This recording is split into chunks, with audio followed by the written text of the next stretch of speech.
Have you ever sat down, tried to quiet your mind, only to find it suddenly louder than a rock concert in there? It's a super common frustration, right? But here's a thought. What if all that noise wasn't actually the problem?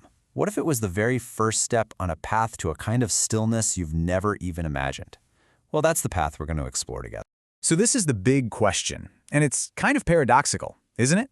We're going to completely flip the script on how you probably think about meditation. Instead of seeing your mind as this enemy you have to fight into submission, we're going to see how its natural tendency to wander can actually become your god, leading you inward to the state of just profound calm and awareness. Okay, so before we can find that stillness, we've got to understand where all the noise is coming from in the first place. Why does our mind feel so chaotic? Well, the answer actually boils down to one single fundamental idea that pretty much shapes our entire reality. It's the idea of duality. At the very root of all our mental chatter is this feeling of duality. It's the mind constantly drawing lines in the sand. I'm me, you're you. I like this, I hate that. Good, bad. This constant division, this feeling of I am this and I am not that, is what creates all that internal friction and, honestly, the suffering we all feel. Let's try a different way of looking at the mind. Imagine it's a perfect mirror. Its only job is to reflect the oneness of reality just as it is. Now, duality? That's just the dust and the grime that's clouding up the surface. So our goal isn't to shatter the mirror or force it to be still. No way. It's simply to gently clean it, to allow it to do what it naturally does, reflect with perfect, shining clarity. So how do we start cleaning that mirror? Well, funny enough, the work doesn't begin with the mind. It starts with the body. We have to prepare our vessel for this inner journey, and that means starting with a solid physical foundation. The journey inward really does begin with stillness outward. So first, you find a comfortable posture, what's called an asana. Then, from there, you work on just being steady. But this last step, this one's the real game changer, motionlessness. When you consciously resist those little automatic urges, the itch on your nose, the twitch, the yawn, you're not just stilling your body. You're actually breaking the automatic pilot link between a restless body and a restless mind. And this is not some new idea, by the way. This instruction comes from Krishna in the Bhagavad Gita, and it just highlights this ancient wisdom about having a stable, unwavering posture. It's all about creating a physical foundation of strength and focus that your mind can then build on. Now, the mindset you bring to this is just as important as the posture itself. This isn't about being rigid or struggling. Just think of it as the CCC approach. Carefree, casual, and comfortable. Your body should feel totally natural, solid, like a rock, and your mind shouldn't feel like it's straining or having to hold the body in place. True stillness, you'll find, is actually effortless. Okay, the body is still.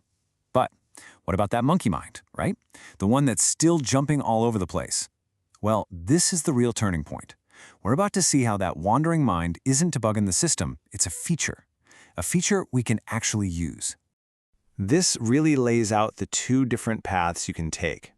On one side, you've got the common struggle, which I think we all know. We fight our mind, we try to force it, and we just get frustrated and tense. But the yogic path? It's completely different.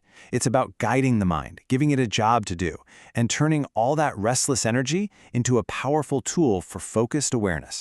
The technique for this is called dhyasa. And it's just a beautiful, simple practice. All you do is guide your mind to consciously touch different parts of your body, one by one. You're literally taking the mind's tendency to wander and giving it a specific, internal path to follow. So why does this simple act of touching with your mind work so well? I mean, what's really happening? It all comes down to a fundamental yogic principle. Wherever your mind goes, your prana, your life force energy, goes with it. So by consciously moving your attention around your body, you're not just thinking, you're actively directing your own inner energy, and that has this incredibly calming and centering effect. Now, as you practice this, something pretty remarkable starts to happen. Your body becomes so deeply relaxed, it's almost as if it's asleep, and yet your mind stays sharp, clear, and totally awake. Let's explore this destination state. It's known as Yoga Nidra. This analogy just captures the feeling perfectly. Imagine an entire town is dark and sleeping, but you're awake, looking out the window from one of the houses. That's Yoga Nidra.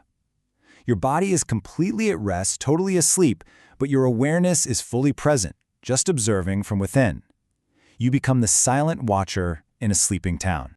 So, how do you know you're on the right track? Well, lucky for us, the ancient sage Patanjali left us 4 clear signposts to look for. You'll feel this profound stillness in the body, maybe even a tingling or a sense of being frozen. There's a feeling of complete effortlessness as the mind just lets go of controlling the body. Then, a natural cheerfulness starts to bubble up from within. And finally, you experience an inner space, vast, open, and totally free.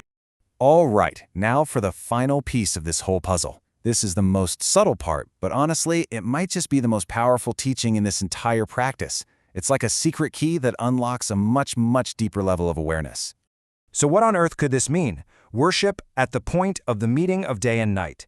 This mystical quote from the great master Abhinavagupta is pointing us toward a very specific place, a gap, a little transition point where true awareness can really dawn. To really get this, let's look at a story from a modern teacher. He was practicing breath awareness, just like he was taught, focusing on the inhale and the exhale. But he was getting absolutely nowhere. He felt like a total failure, and he actually cried about it. So, in his frustration, he falls asleep and has a dream. And in this dream, he goes to his teacher's teacher, his grandmaster, and he just lays it all out, explaining how much he's struggling. The grandmaster listens, and then gives him a single, simple word of advice. The word was sand. In his language, it means the junction. You might know it as sandhi in Sanskrit. This one word changed everything. See, he had been focusing on the breath coming in and the breath going out, but he had been completely missing the most important part. So what is the junction? It's the gap. It's that twilight moment between day and night. It's the tiny little pause at the top of your inhalation right before you exhale. It's the silent space between 2 thoughts. The secret is to place your awareness not on the events themselves, but in the transition points, the stillness between the events. That right there, that's the doorway. And this really brings us to the final thought.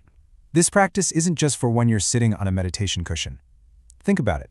Think about the pause right after you hang up the phone. The moment before you step out of your car. The space between finishing one task and starting the next. Where are the junctions in your own life?